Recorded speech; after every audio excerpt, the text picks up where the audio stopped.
Thank you for joining me, and in this video I'm now on to the Mini 1, which is a 2006 model, and it's got the timing chain slap, which is to be expected considering it's done about 150,000 miles. So I've got this kit, which is fairly comprehensive, and that was about £65. You can pay £100 and more, but considering the mileage is about 150,000, I think this one should be alright. This was actually recommended to me by Midland Auto Care. I was going to purchase one of the £100 kits, and they basically said their kit is probably just as good. So whether it's a branded name and it's been rebranded, I don't know. But it seemed like fair enough. I'll go with their advice. So we've got this kit. So I'll take it onto the bench now and we'll have a closer look at it. So if we open the kit up, we've got a couple of guides. We've got a new crank toothed cog. We've got a new cam cog, a chain, and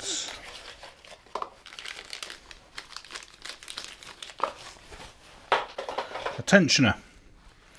So if we roughly put these together, so we'll have the crank down there. There's a timing mark on that. And we have got a couple of notches there. So I put my chain round there and bring it up to that. So on the chain we have got a coloured plate there, single one, and two coloured plates next to each other there. So we've got a guide on that side and a guide on that side, and then we've got the tensioner here, protective cap that comes off, a little hole there presumably for oil to go through, and I'm presuming that sits there. So that's all the parts in this kit. And the quality does look alright, the chain looks pretty good.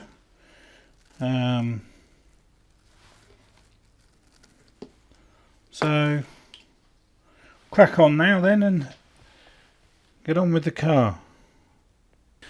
So first job is to remove the offside road wheel. So I've highlighted in red the two jacking points that are underneath the Mini. So we just need to put our trolley jack onto one of those and just lift the car ready, but we need to break the wheel nuts loose first using a breaker bar and 17mm socket. We can then jack the car up, and I'm going to cheat a bit here and use an air driver to take those nuts off. Give the old wheel a hit and off it comes. So now we need to remove the wheel arch liner. So here's a photo of that liner, and it's held in place by 8 plastic fixings and 3 posi-drive screws. And here's the liner highlighted on the car itself. So the first thing to do is take out the 2 posi-drive screws that are tucked away in the top of the wheel arch. That's one out, and then there's a second one there. Thankfully they came out alright. And we then go on to the plastic ones. Now these can break off, and I've noticed a lot of them have broken off. I think I had one that actually came out, as it should do. So you should better just turn it like this, remove that part, which is like a wedge, and then the housing part should just come away, like so. But what often happens is the head breaks off, so you then have to push it through, push the dowel through, and then remove it that way. And I noticed on this car several of them were already broken. So whether this wheel arch had been removed before for some other job, I'm not sure about. Here's a close-up of the little plastic fixing. See, so it just pushes back in once it's done. Probably need to buy new ones of those. And there is one tucked underneath at the rear of the liner, like so. And there is one more screw that's at the front of the car. So the liner's basically free now, but we do need to just pop underneath and undo the final one.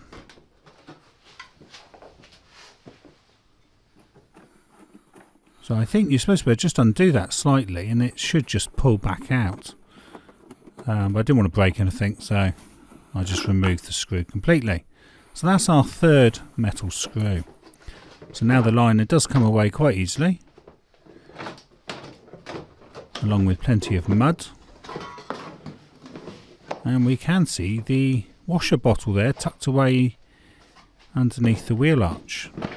So while we're under the wheel arch, we might as well have a look at some of the components. So we can see the screen wash bottle, the suspension strut, the crank pulley, the auxiliary drive belt, and tucked away there at the bottom is the air conditioning pulley.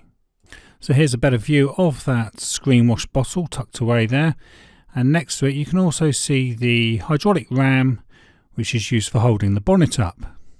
And on the other side you can just see the back of the right hand headlight, and at the bottom there's the fog light.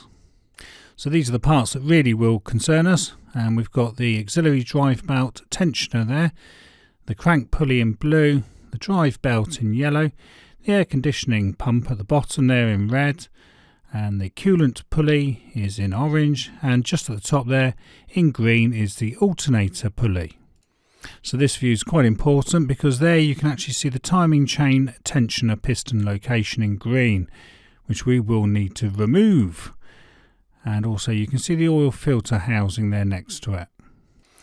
So now we need to remove the coil pack for the spark plugs. So here's a photo of the coil pack. I've coloured it in green. The HT leads are in red, and there is a connector at the back that's in blue. So just note there that on that connector there is a red locking tab that needs to be pushed to one side. So we'll just pull these two plugs off first, just to give us access to that connector at the back in the middle. And if we just push the red tab to one side like so, we can then push down and pull the connector off. So it's like a double lock on there. That doesn't actually push back in unless it's in position. So we can now use a 10mm socket and undo the 4 bolts. Now there is some rubber cushions on these. If I lift this one out, you can see there's a little rubber cushion at the top, and there's also some rubber cushions at the bottom. Anyway, I'll put these HT leads back into position so we don't lose them, and then we can pop them out like so, and then we can lift the whole lot off the top of the cylinder head. Now I just heard one of the rubbers actually fell down under the car, so make sure you don't lose these little rubber cushions. That's one of them, and one of them's underneath now. Now we need to remove the breather hoses and other items that are covering the cylinder head cover. So the left hand breather hose simply pulls off. Got some concern though to the right hand side, because that looks like it's been mended with some super glue and metal filings. But anyway, we'll see what we've got here. We'll just take that clip off, and as soon as I twist this, it breaks away at the other end. So we'll have a closer look at that. Now let's have a look at this handyman's work. Obviously mending it with super glue and metal filings didn't work, so I'm going to have to change that, I think. That's definitely not going to be working very well. So anyway, so we'll take this pipe off now. So just twist it and pull gently. There we go. Bit disappointing with that. So now moving on to the fuel injector connectors. Now I found these to be a bit tricky. I tried pulling these little red tabs upwards, but they were somewhat brittle and then started to break apart. So that one's basically broken and come out. So here's a close-up of it. The red part's just broken away, but there's still a little plastic clip on there. But obviously the locking part has now broken off, and that happened on all 4 injectors. So once the tab was out the way, the red part, I was able to just squeeze it together with long nose pliers and lift it up.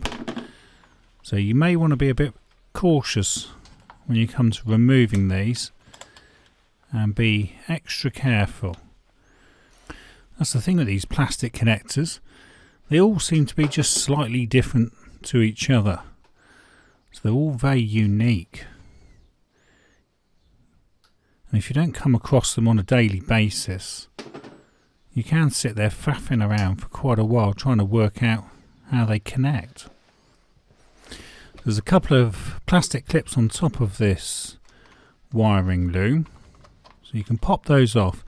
There's also several connectors that are going around the engine, so it'll only come up so far. So I'm going to disconnect the vacuum line on the right hand side here. Just pop that in, there's a clip on there and that comes off. And we've got some wiring going round to the left hand side, which is going to the cam sensor. So again, this has one of those little locking tabs. So you need to just push the red lever to one side like that, and then it's a case of squeeze this little bit here, squeeze and pull that up, and then it comes free. So that's the cam sensor plug there. There's 3 wires on that one. Then we need to disconnect these 2 hoses from the vent valve. That's the top one. There's also an electrical connector on the vent valve. We just squeeze these in and those come off. Those are nice and easy. And there is a little connector on the bottom of that, but to the right there's also another connector. That's a squeeze in and lift off. And try and put the screwdriver to where you actually have to push, to try and show the method. So it's just one more cable here on the bottom of the vent valve. I'll go to the other side so I'm not in the way of the camera. So you just pop it back and then push down. So that should be all the wiring now free. So you should be able to lift that wiring clear of the cylinder head cover. And then we should be able to tackle the 8 bolts on the top. So just carefully get all these wires out of the way. I'll talk about being careful, and then when I went and put my 8mm socket and the tray on top of the battery compartment, look what happens. Watch this. Unbelievable. What's the probability of that? Yep. I seem to have a habit of dropping things down dark holes. So I really do highly recommend these magnetic pickups. They have saved my life many a time, I think. So anyway, we have our 8mm deep socket back again. Now I'm going to undo the cylinder head cover bolts in the opposite order that you would tighten them in, because it's quite important they're actually done in the correct order. So I've done there 12, that's number 11. So then 10, 9 at the back,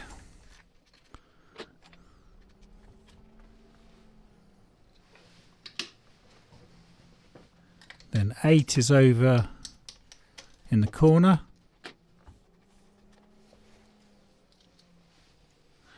and some of them are different lengths, so that's why I'm laying them out so I know which ones go where. So this is number 7,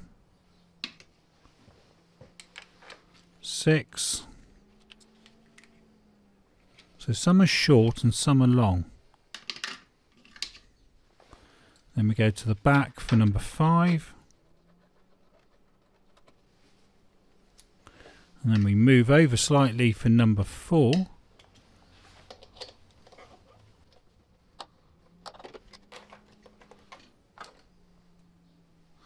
then we go to the front for number 3,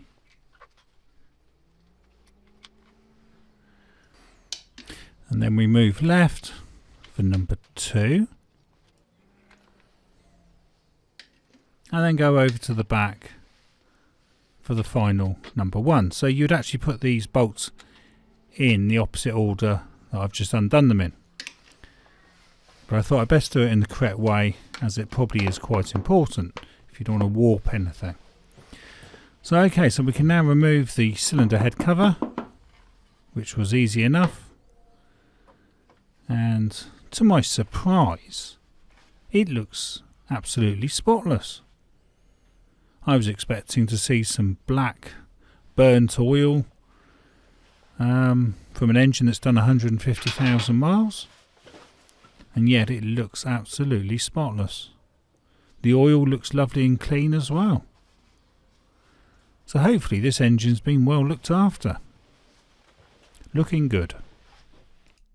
So here's a reference photo of the cylinder head with the bolt layout and showing which bolts are longer than the others.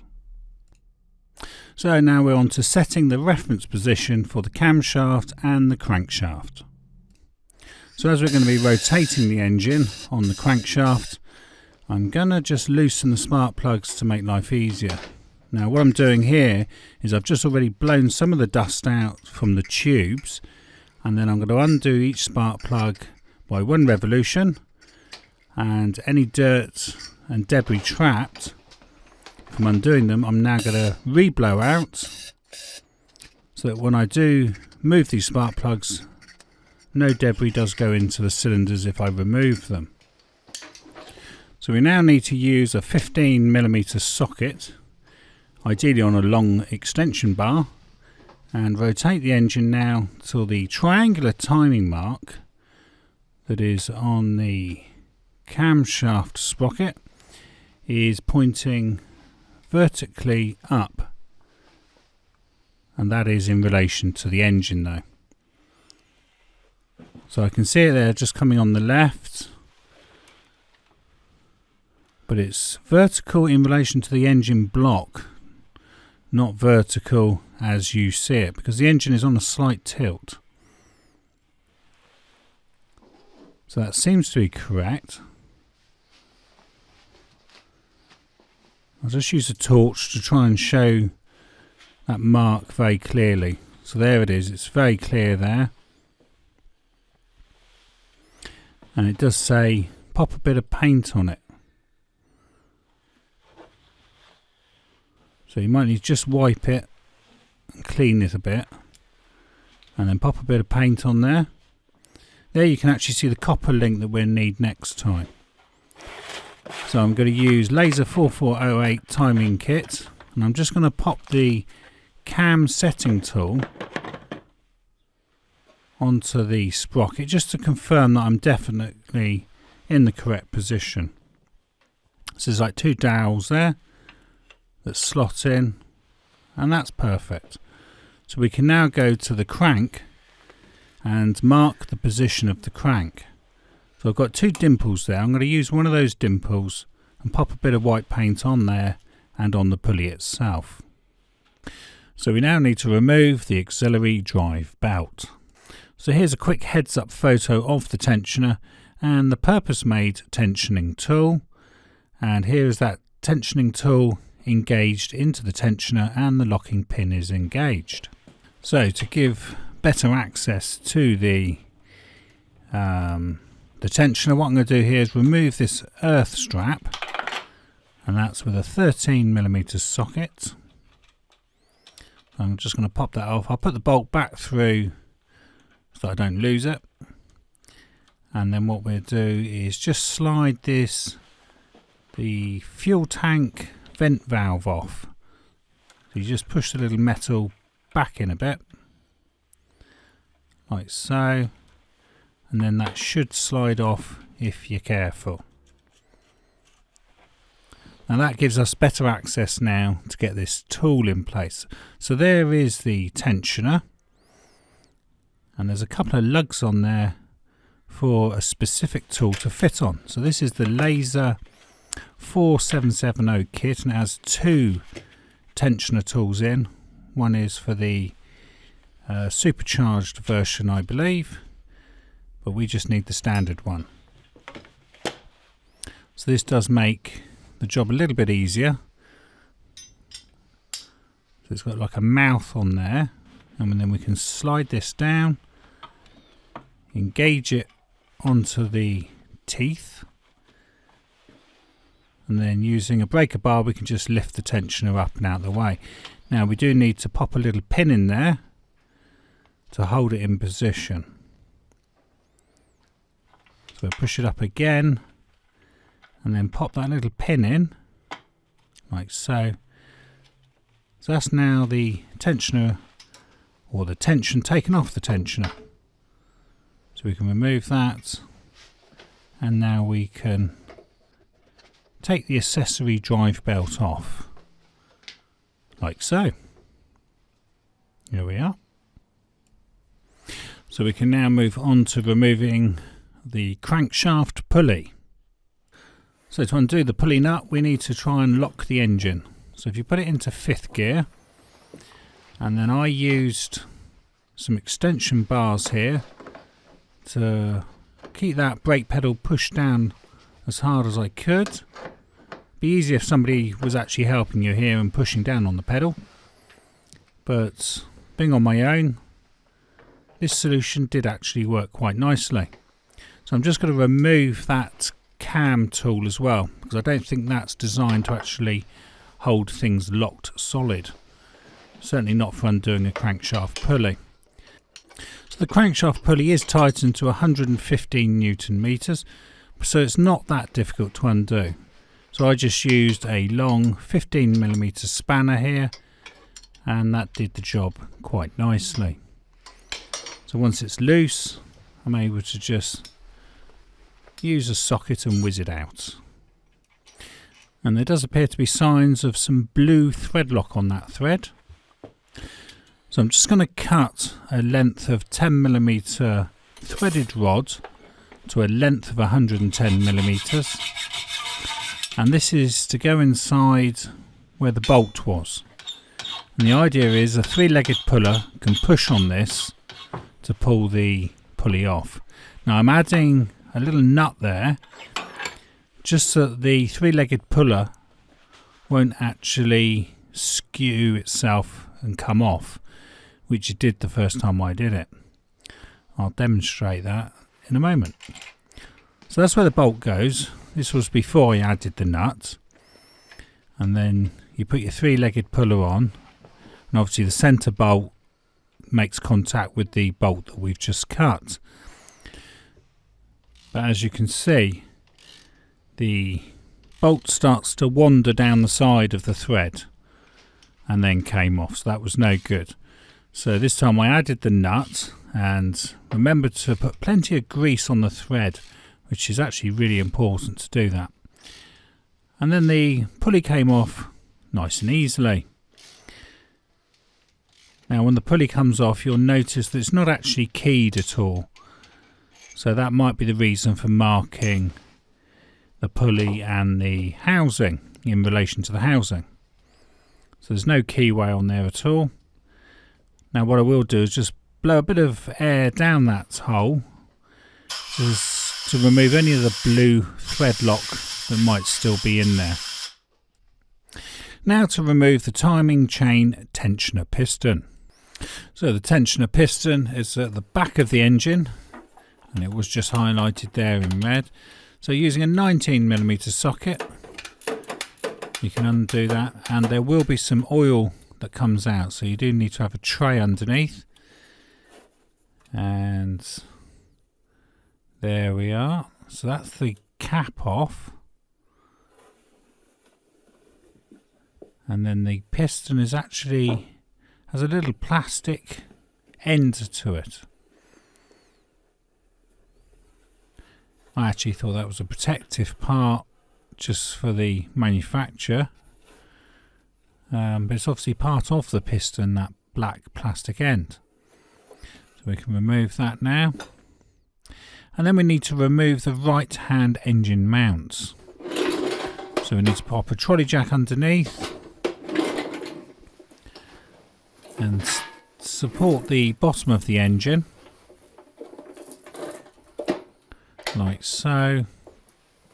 So I'll include a photo now of the engine mount, and you can see the various bolts. So we've got 5 bolts there and 1 nut visible at the moment. There's also a bolt on the underside of that. So now using a 16mm socket and a breaker bar, we need to undo these, or break loose these 4 bolts connecting the engine mount to the actual engine side. So there's one of the bolts, little bracket there which that valve was on. There's the second. The engine will move slightly because it's only being held by the trolley jack, so you may find you need to adjust it in case it starts to drop or the bolts bind. So I'm just lifting the engine up slightly there because this bolt was binding. So that's the 4th bolt out now, and then we've got the centre bolt here. You could probably remove this as one unit without undoing that, but I chose to break it down. So that was an 18mm nut.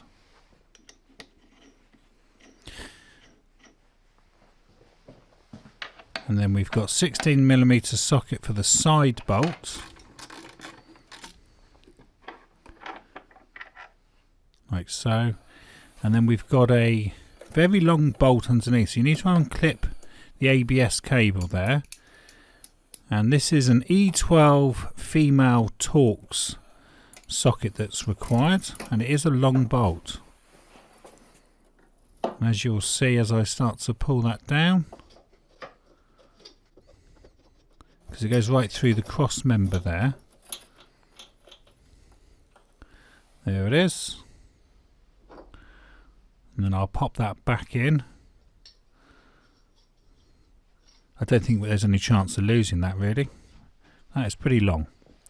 So on to removing the camshaft position sensor now. So using a 10mm socket, we need to just undo the single bolt, and that appears to have some red thread lock on. Now you need to be very careful here and just gently wiggle. There is a rubber seal on there. Now mine appeared to have some magnetic filings or something stuck to it, so whether this is actually magnetic I'm unsure. So here's some photographs used in this video. So here was the wheel arch liner that we needed to remove earlier, and that's the fixing layout, and those were the parts that we could see with the liner removed. And there was that washer bottle, the headlights, the pulley and the belt, and there was the oil filter and the timing chain tensioner. And this was the top of the engine when we had to remove the ignition coil and the bolts for that ignition coil. and the cylinder head cover tightening sequence, which we haven't used yet. And this was the bolt layout, and here is the auxiliary belt tensioner and the purpose-made tool from Laser that makes life a bit easier. And here is the actual plunger for the timing chain tensioner, and there you can see the little oil way hole on the end. And this was the right hand engine mount, and there is that auxiliary drive belt tensioner again with the tool in place. Another close up there, and another one. You've been watching Replacing Timing Chain on a Mini 1 R50. And thank you for watching, and I hope this video helps you replace your timing chain in your Mini R50 if you need to. This video was filmed and edited by me, Mark Savage, in April 2021. I can also be found on Instagram and Facebook under Coats and Gaiters.